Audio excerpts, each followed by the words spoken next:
1950లో Herald అలెగ్జాండ్ అనే యువకుడు జర్మనీలోని హ్యాంబర్గ్లో ఉండేవాడు. ఇతనికి జార్జ్ రియల్ అనే వ్యక్తి అదే కాలనీలో చర్చిలో పరిచయం అయ్యాడు. ఈ జార్జ్ స్థానిక క్రిస్టియన్ కమ్యూనిటీ నాయకుడు. ఒక సొసైటీ కూడా పెట్టుకున్నాడు. దాని పేరు లోర్బర్ సొసైటీ. ఇతను రాను రాను చిన్నపాటి దేవుడిలా మారాడు. ప్రజలకు మంచి చెప్పడం నుంచి వారికి ఏ కష్టం వచ్చినా సరే ఆదుకునేలా కమ్యూనిటీని ప్రోత్సహించాడు. లోర్బర్ సొసైటీకి చుట్టుపక్కల చాలా పేరు కూడా వచ్చింది. మినీ గాడ్లా అందరూ జార్జ్ను చూసేవారు. అయితే ఈ హెరాల్డ్ కూడా సొసైటీ పనుల్లో కీలకంగా ఉండేవాడు. సొంత డబ్బును కూడా ఖర్చు పెడుతూ జార్జ్కు దగ్గరయ్యాడు హెరాల్డ్. ఎంతలా అంటే ఆప్తుడిలా తయారయ్యాడు. అలాని హెరాల్డ్ ఒక్కడే జార్జ్కు ప్రియ శిష్యుడు కాదు. అతని కంటే ముందు నుంచి చాలా మంది కూడా జార్జ్కు భక్తులుగా ఉన్నారు. ఈ జార్జ్ పాపులర్ అవడానికి గల కారణం సెల్ఫ్ డినయల్ అనే రిలీజియస్ కాన్సెప్ట్ ని పరిచయం చేశాడు. దేవుడి బాటలో నడవాలి అంటే పరిశుద్ధులుగా ఉండాలి. అది వ్యక్తిగత విముఖతను అలవాటు చేసుకుంటే సాధ్యమన్నారు ఆయన. పాపం చేయకుండా ఉండాలంటే వ్యక్తిగత విముఖతను ఫాలో కావాలని సూచించారు. అంటే ఎవరైనా అందమైన స్త్రీ కనిపిస్తే శృంగార కోరికలు పుట్టకుండా సొంతంగా తప్పనుకొని మంచి బాటలో నడవాలి. నిజంగా సదరు స్త్రీ నచ్చితే ఆమె అనుమతితో ప్రేమించి పెళ్లి చేసుకోవచ్చు. అతి శృంగారం నుంచి మద్యం సేవించటం, అబద్ధాలు ఆడటం, ఒకరి సొత్తును దోచుకోవడం, మోసం చేయడం లాంటివి చేయకుండా వ్యక్తిగత విముఖత సిద్ధాంతాన్ని ఆచరించాలని చెప్పారు. ఆయన మాటలకు హ్యాంబర్గ్ సిటీ మొత్తం ఫిదా అయిపోయింది. లోర్బర్ సొసైటీలో చేరేందుకు వేలాది మంది ముందుకు వచ్చినా సరే ఎక్కువ మందితో గందరగోళంగా ఉంటుందని చేర్చుకోలేదు. రాను రాను లోర్బర్ సొసైటీ సభ్యులంతా పవిత్రులు అనే భావన కలిగేలా చేశారు. బయట వారు తమకంటే తక్కువ వారు, తాము దేవుడిని 24 గంటలు పూజిస్తున్నాం, యేసు మాటలను ఆచరిస్తున్నాం, దేవుడి లాంటి జార్జి వ్యాఖ్యలను నమ్ముతున్నామంటూ గొప్పగా చెప్పుకునేవారు. కొత్తవారు పరిచయమైనా సరే తాము లోర్బర్ సొసైటీ క్రిస్టియన్ సభ్యుడిని అని గొప్పగా చెప్పుకునేవారు. ఎందుకంటే జార్జ్ చెప్పే మాటలను, పద్ధతులను అనుసరించాలంటే ఓపిక ఉండాలి, కఠిన నియమాలు పాటించాలి. ఇక భక్తుడు హెరాల్డ్ తన భార్య డోగ్మాను సంఘంలో యాక్టివ్ చేశాడు. దేవుడు తప్ప భార్యాభర్తలకు మరో ఆలోచన ఉండేది కాదు. వేల ఎకరాల భూములను మెయింటైన్ చేయడానికి పనివారు ఉండేవారు. కాబట్టి నిత్యం దేవుడి ప్రార్థనలో ఉండేవారు. అందుకోసం జార్జ్ను క్షణం కూడా విడిచి ఉండేవారు కాదు. చివరకు జార్జ్ కూడా హెరాల్డ్ భక్తిని చూసి పొంగిపోయాడు. నమ్మకస్తుడిగా జార్జ్ హెరాల్డ్ నమ్మారు.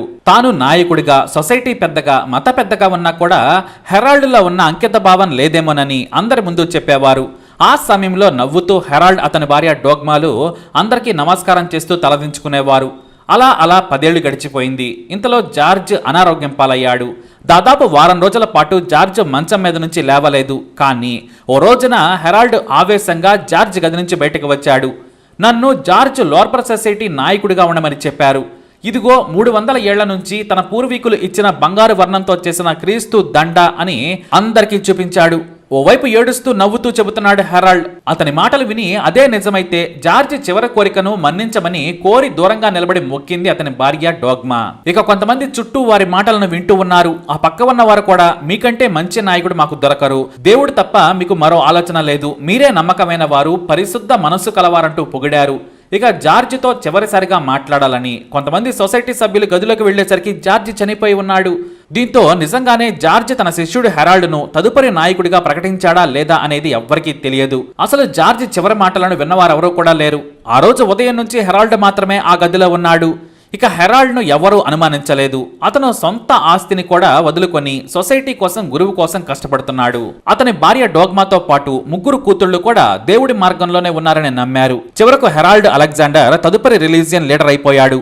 లోర్బర్ సొసైటీ నాయకుడిగా చుట్టూ పాపులర్ అయ్యాడు. దేశంలోనే పేరున్న మత పెద్దగా కీర్తించబడ్డాడు. కాకపోతే హెరాల్డ్కు కుటుంబం ఉంది. అతను సన్యాసి ఎంత మాత్రం కాదు. పైగా తాను లీడర్ అయిన ఏడాదికే హెరాల్డ్ డోగ్మా దంపతులకు ఓ కొడుకు పుట్టాడు. అతనికి ఫ్రాంక్ అని పేరు పెట్టడమే కాదు, భారీగా ఒక దైవ కార్యక్రమం ఏర్పాటు చేసి తన తదుపరి లీడర్ ఇతనే, మీ అందరికీ భవిష్యత్తు నాయకుడు, మత పెద్ద అవుతాడు, నేను సంసారంలో మునిగాను కానీ అత్యంత పవిత్రుడిగా నా కొడుకుని పెంచి దేవుడికి అంకితమిస్తానని ప్రకటించేశాడు. ఇక ఫ్రాంక్ పెరుగుతుండగానే దేవుడైపోయాడు. హెరాల్డ్కు మొక్కిన వారంతా ఫ్రాంకు ఆశీస్సులు కూడా తీసుకునేవారు. అతని కాళ్లను నెత్తిన పెట్టుకుని పూజలు చేసేవారు. బాల్యం అనేదే ఫ్రాంకుకు గుర్తు లేదు. ఎందుకంటే చదువు లేదు, స్నేహితులు లేరు. ఇక హ్యాంబర్గ్తో పాటు జర్మనీలోనే పాపులర్ రిలీజియస్ లీడర్గా ఉన్న హెరాల్డ్కు శృంగారం అంటే పిచ్చి. ఇది బయట ప్రపంచానికి తెలియదు. కానీ బయట వారిని తప్పుగా చూసేవాడు కాదు. పరస్త్రీని క్షణం పాటు కూడా మనసులో తప్పు ఆలోచనలతో చూడడు. ఎందుకంటే దేవుడికి భయపడతాడు హెరాల్డ్. తన గురువు చెప్పిన మాటలను పాటిస్తాడు. పెళ్ళైన నీ భార్యతో శృంగారంలో పాల్గొన్నా నువ్వు పవిత్రుడివే, బయట వారితో నువ్వు కలిశావంటే నువ్వు అపవిత్రం అయిపోతావని చెప్పేవారు. దీంతో హెరాల్డ్ తన భార్యతోనే చీకటి పడితే చాలు శృంగారంలో మునిగి తేలేవారు. ఓవైపు తాను జనం దగ్గర దేవుడికి కీర్తించబడుతున్నాడు, తన కొడుకును కూడా ఫ్యూచర్ ప్రాఫిట్ గా పాపులర్ చేసేశాడు.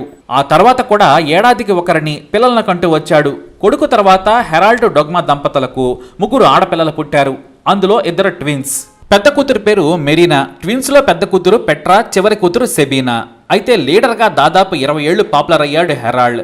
తన 3 పిల్లలను కూడా దేవుడికి అంకితం కావాలని వారి మనసుల్లో నూరిపోశాడు. దేవుడు తప్ప మరో ఆలోచనే లేదు. ఇక ఇంట్లో కూడా హెరాల్డ్ మత గురువే. అతన్నే దేవుడిలా కొలిచేలా భార్య నుంచి పిల్లలందరికీ నూరిపోశాడు. వారికి బయట ప్రపంచం తెలియదు, ఒక్క సెబీనాకు తప్ప. ఆమెను దగ్గరలోని స్కూల్లో చేర్పించాడు. ఇక ట్విన్స్లో పెద్ద కూతురు పెట్రాకు ఇంటి దగ్గరే ట్యూషన్ పెట్టించి చదువు అలవాటు చేశాడు. ఎందుకంటే సొసైటీ వ్యవహారాలతో పాటు ఆర్థిక లెక్కలు చూసుకునేందుకు వారికి చదువు కావాలి, సమాజం తెలియాలి అని పొడిగా బేసిక్ ఎడ్యుకేషన్ ఏర్పాటు చేశాడు. సెబీనా స్కూల్లో చురుకు. ఇక ఆమె హెరాల్డ్ కూతురని భయభక్తులతో అందరూ చూసేవారు, కానీ సెబీనా మాత్రం స్నేహంగా ఉండేది.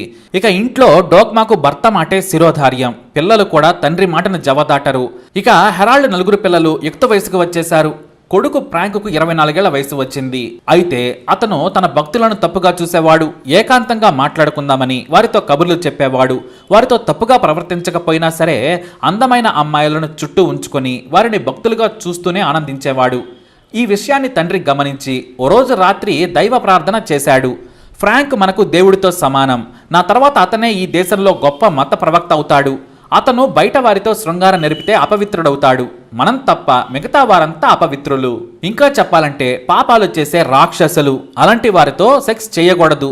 కాబట్టి ఫ్రాంక్తో మీరు శృంగారం నెరపండి. మీరు పవిత్రులుగా ఉండొచ్చు. మీ కోరికలను ఈ ఇంటి 4 గోడల మధ్య తీర్చుకోండి అని కూతుళ్లకు కొడుకుకు శృంగార పాఠాలు చెప్పాడు తండ్రి హెరాల్డ్. మరో ఘోరమైన విషయం ఏమిటంటే, ఫ్రాంక్ నీకు కావాలంటే నీ తల్లితో కూడా కలిసి ఉండొచ్చు, అది నీ ఇష్టం, నువ్వు దేవుడివి, ఇలా మనిషి రూపంలో పుట్టావని చెప్పాడు. ఇక దేవుడి మాటలను బలంగా నమ్మే డోగ్మా ముందు సరేనని తల ఊపింది. ఆ తర్వాత 3 ఆడపిల్లలు మీ మాటే మా మాట అన్నారు. ఇక ఫ్రాంక్ ఇంట్లోనే తనకు నచ్చినప్పుడు నచ్చిన వారితో శృంగారం నేర్పేవాడు, సొంత చెల్లెళ్లతో. అయితే చదువు మీద ఆసక్తి ఉన్న సెబీనా 10th గ్రేడ్కు చేరుకుంది.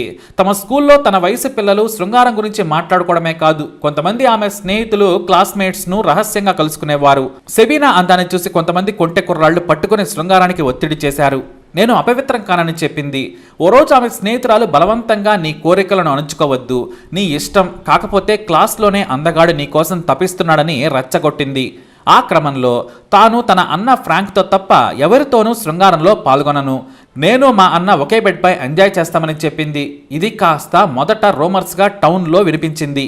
ప్రఖ్యాత లోపర్ సొసైటీ మత గురువు కొడుకు సమాజం తలదించుకునేలా పనులు చేస్తున్నాడని ఆ నోటా ఈ నోటా వినిపించాయి. అంతేకాదు భవిష్యత్తు మత గురువుగా వాటికన్ సిటీ వరకు ఎదుగుతాడని పేరుగాంచిన ఫ్రాంక్ తన సొంత సిస్టర్స్తో శృంగారం చేస్తున్నాడని గుసగుసలు వినిపించాయి. ఓ ఏడాది తర్వాత కొంతమంది జర్నలిస్టులు దేవుడి పేరుతో సొంత సిస్టర్స్పై లైంగిక దాడి చేస్తున్నాడు, విచారణ చేయాలని పోలీసులకు ఫిర్యాదు చేశారు. దేవుడి వేషంలో లైంగిక దోపిడీని అరికట్టాలని స్వేచ్ఛావాదులు ధర్నాలు చేశారు. ప్రతి ఆదివారం వేలాది మందికి మంచి మాటలు చెప్పే హెరాల్డ్ కుటుంబం దారుణాలు చేస్తుందని చెప్పారు.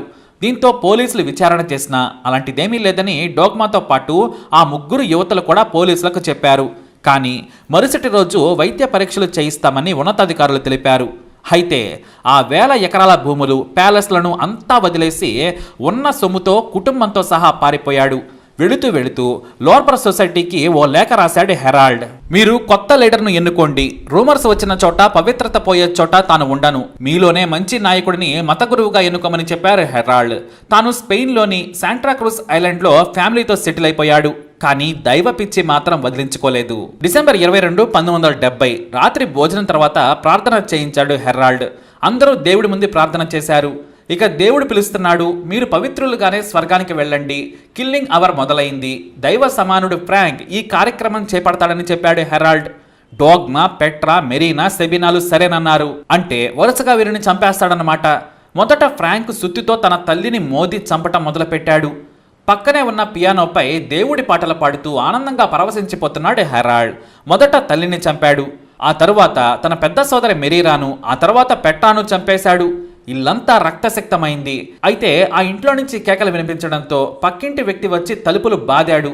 అది కూడా సరిగ్గా సెబీనాను చంపే ముందు. దీంతో దేవుడి కార్యక్రమం డిస్టర్బ్ అయిందని సెబీనాను చంపకుండా వదిలేయమని కొడుకును కోరాడు హెరాల్డ్. అయితే కిటికీలో నుంచి పక్కింటి వ్యక్తి సెబీనాను చూశాడు. ఆమె ఒంటిపై రక్తపు మరకలున్నాయి. దీంతో ఏదో ప్రమాదంలో ఉందని సాయం చేయాలని తనకు తెలిసిన ప్రభుత్వ డాక్టర్కు ఫోన్ చేసి అర్జెంటుగా హెరాల్డ్ ఇంట్లో అమ్మాయికి సాయం చేయాలని కోరారు. అప్పటికి ఉదయం 4 గంటలు దాటింది. వాల్టర్ ర్యాంక్లర్ అనే ఫేమస్ డాక్టర్ 10 నిమిషాల్లో అక్కడికి చేరుకున్నాడు. తలుపు కొట్టగానే ముసుగుతో ఉన్న హెరాల్డ్, ఫ్రాంక్ ఇద్దరు తలుపు తీశారు. వారి మొహం కూడా కనిపించడం లేదు. ఎవరికో రక్తం కారుతుందని చెప్పారు. నాకు ఫోన్ కాల్ వచ్చిందని వాల్టర్ అడిగారు. హెరాల్డ్, ఫ్రాంకులు మొహం కూడా కనిపించకుండా ముసుగు వేసుకుని ఉన్నారు. వాళ్ళు అలా పక్కకు జరిగి ఎదురుగా సెబీనా వైపు చూశారు. ఆమె ఒంటిపై రక్తం ఉంది, కానీ గాయం లేదు. అయితే ఆమె చేతిలో కత్తి కనిపించింది. కత్తి తనకు ఇవ్వాలని డాక్టర్ చెప్పాడు. ఆమె వెనక్కి జరుగుతూ ఉండగా పక్క గదిలో ఇద్దరి శవాలను చూసి వణికిపోయాడు ఆ డాక్టర్. వెంటనే ఓ గదిలోకి వెళ్లి డోర్ వేసుకున్నాడు.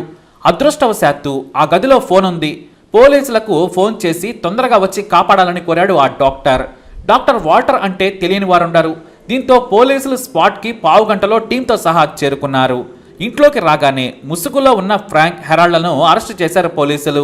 ఇక పిచ్చి పట్టినట్లుగా చావు కోసం ఎదురు చూస్తున్న సెబీనాను హాస్పిటల్కి తరలించారు. అయితే తాము దేవుళ్ళం, నా కొడుకే చంపాడని గర్వంగా చెప్పుకున్నాడు హెరాల్డ్. ఇటు ఫ్రాంక్ సైతం జడ్జిని, లాయర్లను ఆశీర్వదిస్తున్నాడు.